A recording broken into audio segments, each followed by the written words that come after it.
My name is Chris. I'm in 6th grade and most days are the same. I wake up, eat cereal, grab my backpack, and walk to school. Kicking a pebble to the gate is my little game. Fridays are my favorite. The weekend is almost here. No homework, just video games and maybe the park with my best friend Sam. This Friday started like any other. The sun was out and I found a perfect pebble. At school the bell screeched and I went to my locker. Just another Friday. Or so I thought. I didn't know a big choice was waiting for me. It all started with a walk down the hallway. Just another Friday. Until it wasn't. As I put my books away, I heard Mark and his friends whispering and laughing, the mean kind of laugh. I tried to ignore them, focusing on my locker, pretending to look for a book I didn't need. Leo's the new kid, quiet, always reading, thick glasses, always alone. Mark and his friends were making fun of him. I could see it in Mark's eyes. I felt a knot in my stomach. My first thought was to walk away fast, pretend I didn't hear. The smart thing was to disappear, but I couldn't move. I kept thinking about Leo alone, surrounded by Mark and his friends. I could walk away and stay safe, or I could do something. I had a choice to make. I took a deep breath and closed my locker. I closed my locker slowly. Mark and his group had moved on, but their words stuck with me. I knew they were going to take Leo's sketchbook, his whole world.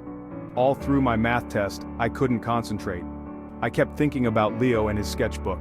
I knew I had to do something, but what? If I told a teacher, Mark would know. I'd be the new target. I just wanted a normal Friday. My mind was a battlefield. One side said, stay out of it. The other whispered, what if that was you? Doing nothing is also a choice. It's a choice to let something mean happen. So I had two options. Do nothing and hope Leo would be okay, or do something. Warn Leo, tell a teacher, or talk to Mark. Do nothing and hope Leo would be okay. Do something. Warn Leo, tell a teacher, or talk to Mark. The second option was scary, full of unknowns. The bell rang, ending math class. I still hadn't decided. The weight inside me grew heavier. I kept thinking about Leo's face. I knew I couldn't ignore it. I had to make a choice. The secret felt heavier than my backpack. I wished someone else would fix it, but it was up to me. I took a deep breath. I knew what I had to do. I just hoped I was brave enough. The next bell was about to ring, and so was my decision. The cafeteria was loud and smelled like tater tots. No pizza? Disappointment number one. I grabbed my tray and saw Sam waving me over, but then I saw Leo, alone in the corner, sketchbook open, lost in his drawings. Mark and his friends sat in the middle, glancing at Leo, laughing and pointing. They were getting ready. My heart pounded. Sam was still waving, but I couldn't look away from Leo. I could sit with Sam and pretend nothing was happening. Or I could do something. I looked at Sam, then at Leo, then at Mark, who was standing up. I knew I couldn't just sit down and pretend. The quiet voice in my head got louder. This is the moment. It wasn't about being a hero. It was about doing what was right. I made my choice. My feet moved before my brain caught up. I turned away from Sam's table and walked toward Leo. Each step felt huge. I could feel Mark's eyes on me. My hands shook, but I kept walking. I sat down at Leo's table. I was choosing to do something. I didn't know what would happen next, but I knew it was the right choice. The cafeteria felt different now. I wasn't alone, I was scared, but I was doing what mattered. Sometimes, the right thing is the hardest thing, but it's also the most important. I looked at Leo and smiled. He looked surprised, but he smiled back. The choice was made. At Leo's table, he looked up, surprised. Not many people sat with him. Hi, I said, my voice shaky. Is this spot taken? He shook his head. No. I sat down. Mark was watching us, his plan falling apart. Leo closed his sketchbook, looking nervous. I'm Chris, I said, trying to smile. I know, you're in my science class, he whispered. We sat in silence, then I asked, what were you drawing? He hesitated, then pushed his sketchbook to me. The pages were filled with amazing dragons and castles. These are incredible, I said. He smiled, a real smile. We talked about dragons, video games, and his dog, Rocket. He wasn't just the quiet kid anymore. He was Leo, a person. I forgot about Mark and being scared. I was just having lunch with a new friend. The bell rang, ending lunch. We both jumped. As we cleaned up, I saw Mark glaring at us. I knew this wasn't over. I couldn't protect Leo all day, but I could do something now. Hey, I said to Leo, I think we should talk to Mr. Harrison. Leo looked scared. Why? I'll go with you. It'll be okay. Mr. Harrison was fair and good at solving problems. Leo nodded, clutching his sketchbook.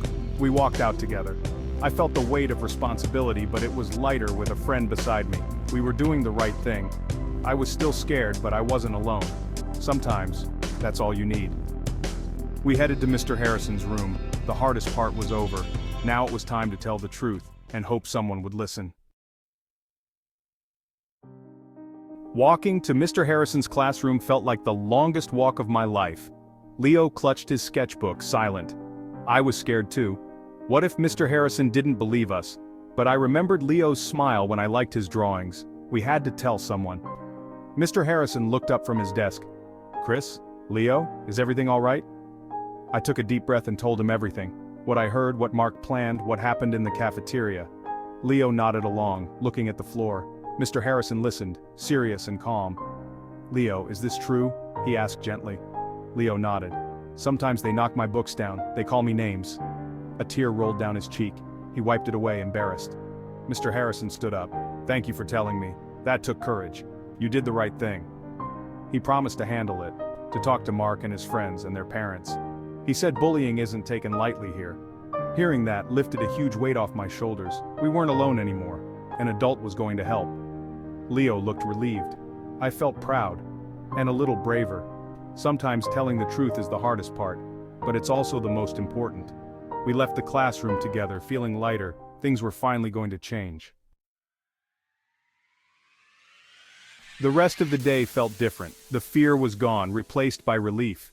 In science, Leo and I were partners. We built a circuit, laughed when it didn't work, and high-fived when it did. It felt like a new beginning. After school, I walked out with Leo. We talked about the experiment and weekend plans. We saw Mark with Mr. Harrison and the principal. Mark looked ashamed, not angry. I didn't feel happy seeing him in trouble, just quiet. I hoped he'd learn something. At the gate, Sam caught up.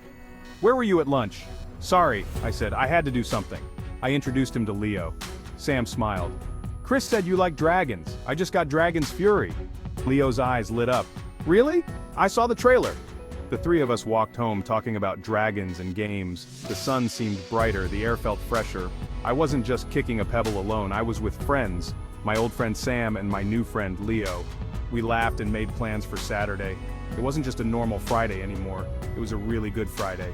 And it all started with one small, scary choice. Sometimes that's all it takes. The walk home felt different, in the best way. I was glad I'd chosen to do something.